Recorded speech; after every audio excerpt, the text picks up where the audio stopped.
अस्सलाम वालेकुम my dear students, my name is Hasan Raza. उम्मीद करता हूँ आप तमाम स्टूडेंट्स बखैर आफियत हैं। स्टूडेंट्स, न्यूमेरिकल प्रॉब्लम के सफ़र में अब हम पहले दो न्यूमेरिकल्स को तो देख चुके हैं, तो आज के इस लेक्चर में हमारी गुफ्तगू चलेगी अगले आने वाले चंद न्यूमेरिकल्स पे।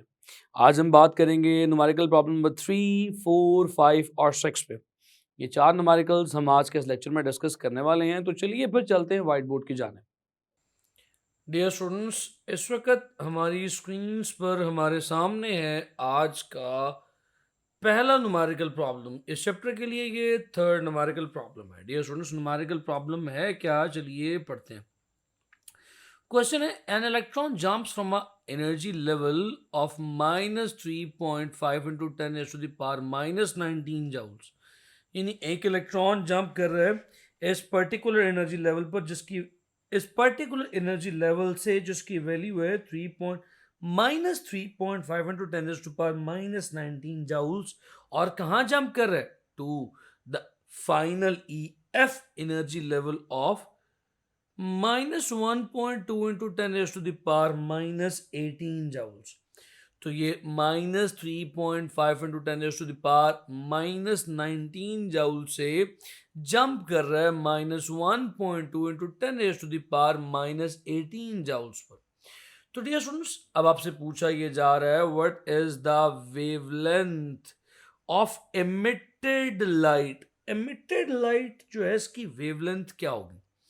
डियर स्टूडेंट्स, बहुत सिंपल सा सवाल है, बिल्कुल भी टेक्निकल नहीं है। तो चलिए इस सवाल के जवाब को समझने की कोशिश करते हैं। डियर स्टूडेंट्स, हमारे पास अब गिवन लिखा जाएगा। गिवन कैसे लिखा जाएगा? हम कहेंगे कि इस वक्त जो इनिशियल एनर्जी स्टेट है E1, that is -3.5 into 10⁻⁻19 joules है।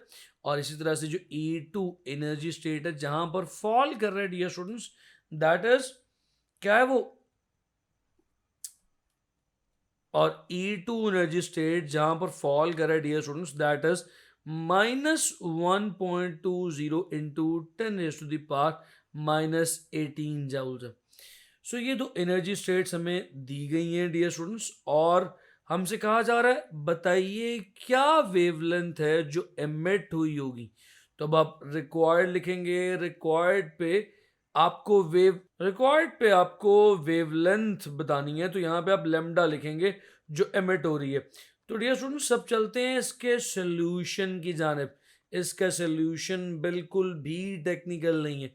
अगर आपको पता हो कि जब भी हायर ऑर्बिट से इलेक्ट्रॉन लोअर ऑर्बिट पे जंप करता है तो वो ही एनर्जी इमिट करता है जो उन दोनों ऑर्बिट्स के एनर्जी डिफरेंस के इक्वल है।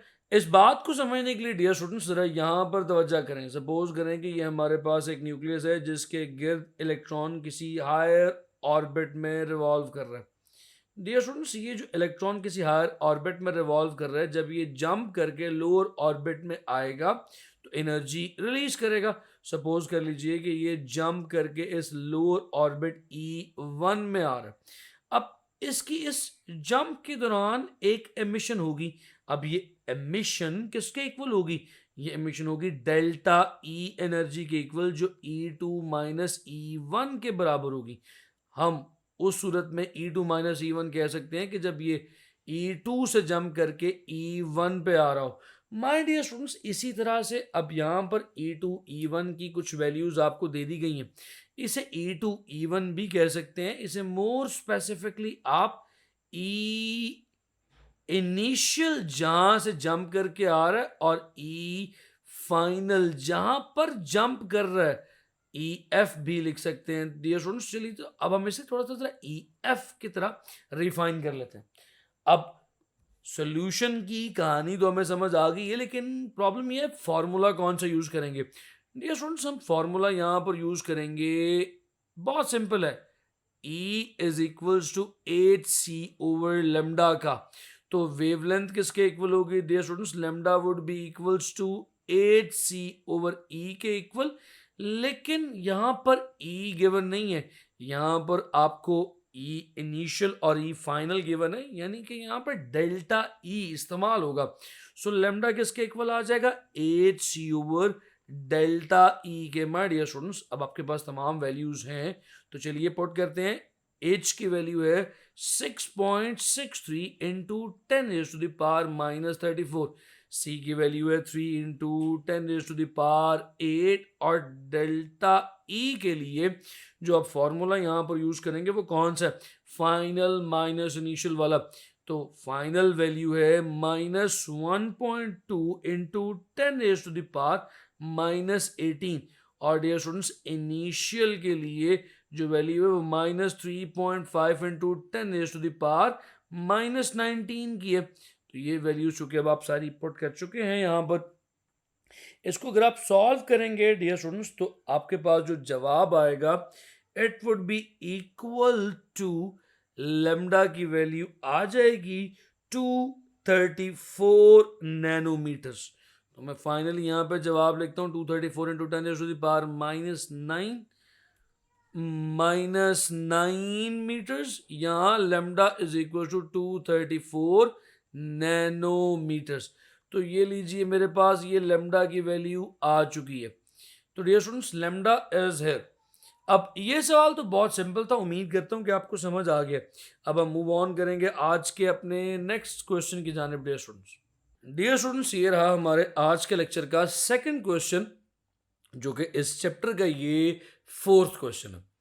तो 20.4 चलिए पढ़ते हैं और समझते हैं कि क्या कहा जा रहा है हमें सवाल में। Dear students question says find the wavelength of the spectral line corresponds to the transition in hydrogen atom from 6th state to the 3rd state। अब यहाँ पे हमें ये कहा जा रहा है कि अगर एक इलेक्ट्रॉन 6th स्टेट से 3rd स्टेट पे जंप करे तो ऐसी ट्रांजिशन में जो वेवलेंथ निकलेगी उसकी वैल्यू क्या होगी। बहुत सिंपल सी गुफ्तगू है। हम हमेशा की तरह सबसे पहले लिखेंगे गिवन में। अब यहाँ पर तो दोनों n लिखे हुए हैं, तो दोनों n नहीं लिखे जाएंगे। आप जानते हैं जहां से इलेक्ट्रॉन जंप कर रहा हो वो n है, तो यहाँ पे इलेक्ट्रॉन 6 से जंप कर रहा है तो 6n होगा। और जहां पे इलेक्ट्रॉन जंप कर रहा हो वो p होता है, तो इलेक्ट्रॉन इस वक्त 3 पे जंप कर रहा है, 3rd पे जंप कर रहा है, तो p की वैल्यू 3rd होगी। बस ये दो वैल्यूज आपको गिवन है और रिक्वायर्ड में आपको वेवलेंथ कैलकुलेट करनी है। Dear students lambda find out करना है, बिल्कुल भी मुश्किल नहीं है। हाइड्रोजन एमिशन स्पेक्ट्रम में आप इसका फॉर्मूला देख चुके हैं, तो मैं अब सोल्यूशन की हेडिंग देकर डायरेक्टली उसी फॉर्मूले को आपके सामने लिखूंगा। फॉर्मूला क्या था, 1/λ is equals to Rydberg's constant into 1/p का स्क्वायर माइनस 1/n का स्क्वायर। अब यहाँ पे आपको याद होगा राइडबर्ग्स कांस्टेंट की वैल्यू हम क्या लिखा करते थे डियर स्टूडेंट्स, जरा जल्दी से रिकॉल कर लें, 1.097 इंटू 10⁻⁷ मीटर्स इनवर्स। तो चूंकि अब आपके पास तमाम वैल्यूज हैं तो आपको सिर्फ फॉर्मूला में वैल्यूज पुट करनी है। तो डियर स्टूडेंट्स फिर 1/λ क्या आ जाएगा, that will become 1.097 into 10⁻⁷ into 1/3 का स्क्वायर माइनस 1/9 का स्क्वायर माइनस 1/6 का स्क्वायर। तो डियर स्टूडेंट्स ये वो तमाम वैल्यूज़ हैं जो हमने यहाँ पर सब्स्टिट्यूट कर दी हैं। चलिए फिर फर्दर सोल्यूशन करते हैं। ये बन जाएगा 1/λ is equals to as it is Rydberg's constant की वैल्यू 1.097 इंटू 10⁻⁷ और ब्रैकेट में आ जाएगा 1/9 माइनस 1/36।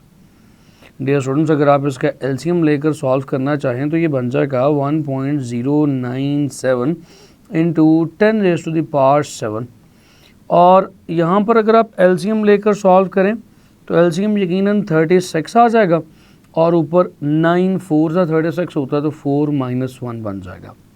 तो डियर स्टूडेंट्स ये 1/λ किसके इक्वल आ जाएगा। चलिए सॉल्व करते करते आगे चलते हैं। 1.097 इंटू 10⁻⁷ और ये बन जाएगा 3/36।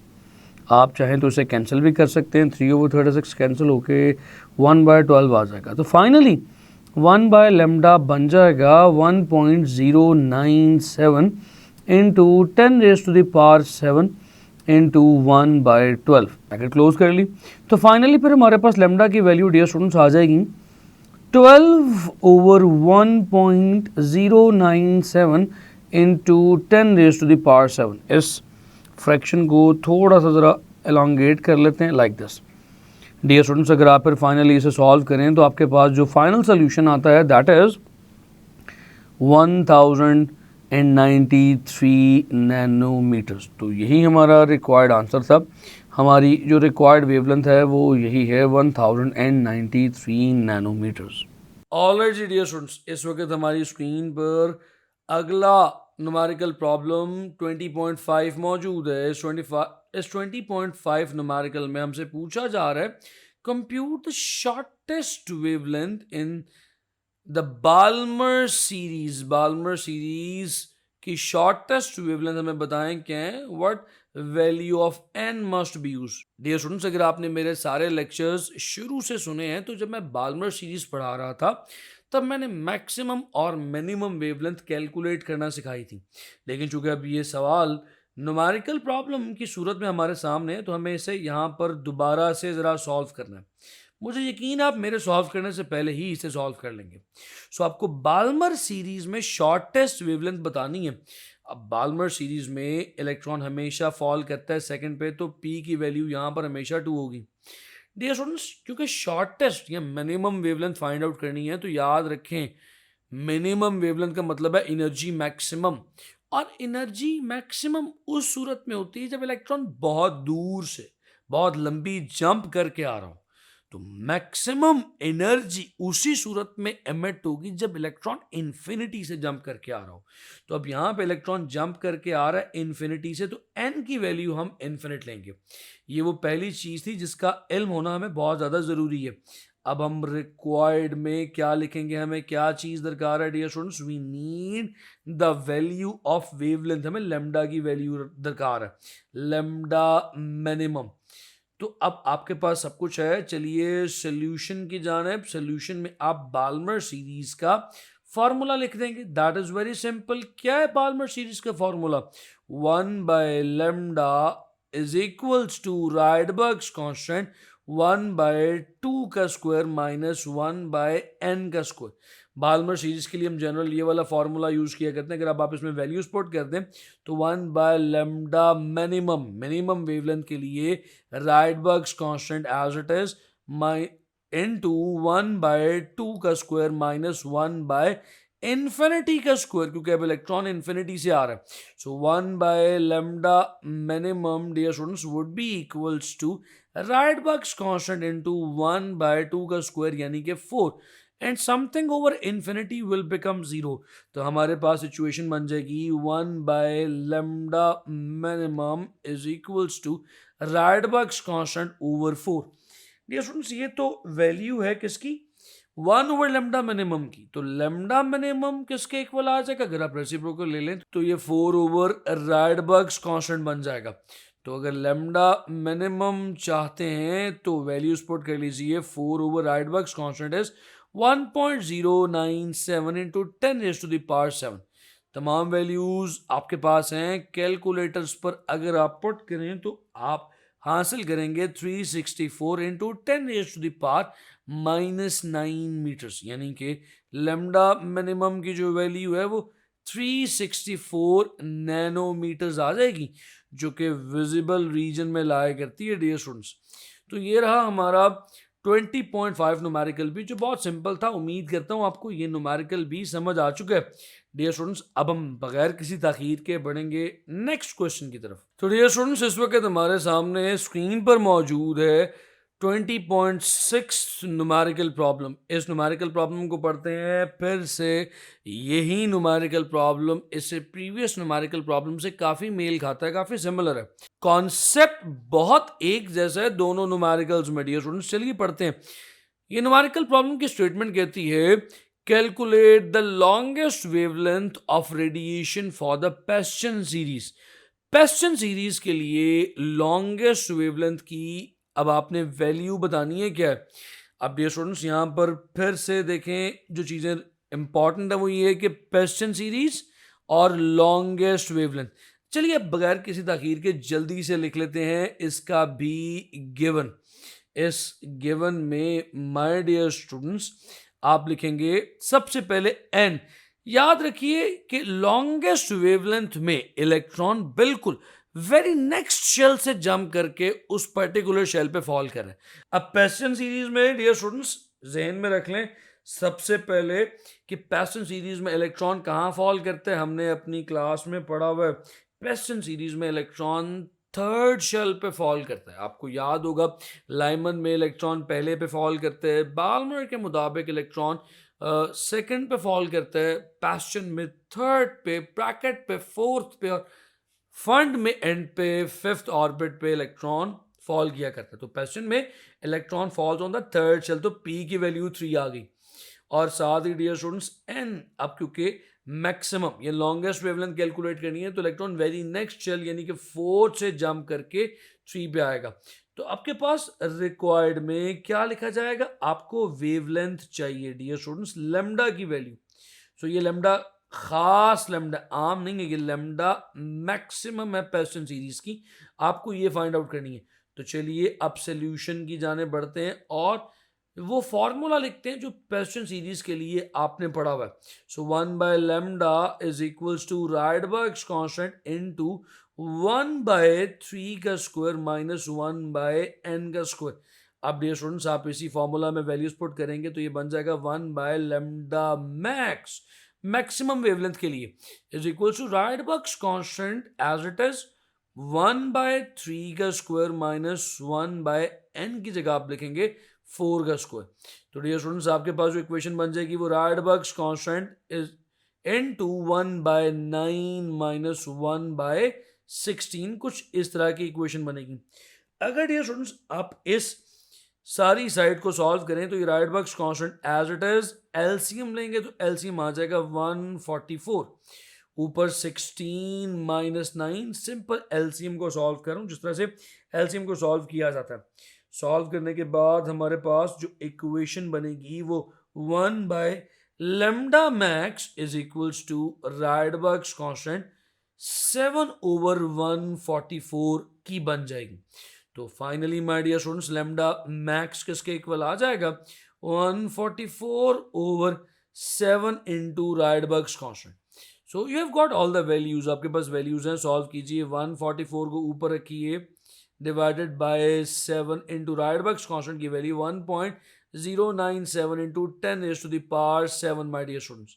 तो अगर आप इन तमाम वैल्यूज को सॉल्व करेंगे तो लेमडा मैक्स की वैल्यू आ जाएगी 1875 नैनोमीटर्स। तो आपके पास अब मैक्सिमम वेवलेंथ ऑफ पेस्टन सीरीज भी आ गई है। तो डियर स्टूडेंट्स ये पेस्टन सीरीज इस वेवलेंथ को देखते हुए भी हम बता सकते हैं कि इंफ्रारेड रीजन में लाई करती है। इसकी वेवलेंथ मैक्सिमम विजिबल वेवलेंथ यानी कि 700 नैनोमीटर से भी बड़ी है। तो इसकी एनर्जी 5 मैक्सिमम विजिबल वेवलेंथ की एनर्जी से भी कम है, यानी कि इंफ्रारेड रीजन में लाई करती है इन सिंपल वर्ड्स। तो डियर स्टूडेंट्स ये तो हमारा 6th क्वेश्चन इस चैप्टर के न्यूमेरिकल प्रॉब्लम का भी हो चुका है सॉल्व। माय डियर स्टूडेंट्स मैं उम्मीद करता हूं कि मैंने आज के इस लेक्चर में जो न्यूमेरिकल्स आपके साथ डिस्कस किए हैं वो आपने समझे हैं और नोट भी किए हैं। अपना बेहद ख्याल रखें, आपसे मुलाकात करूंगा आने वाले अगले लेक्चर में। सी यू नेक्स्ट टाइम, अल्लाह हाफिज़।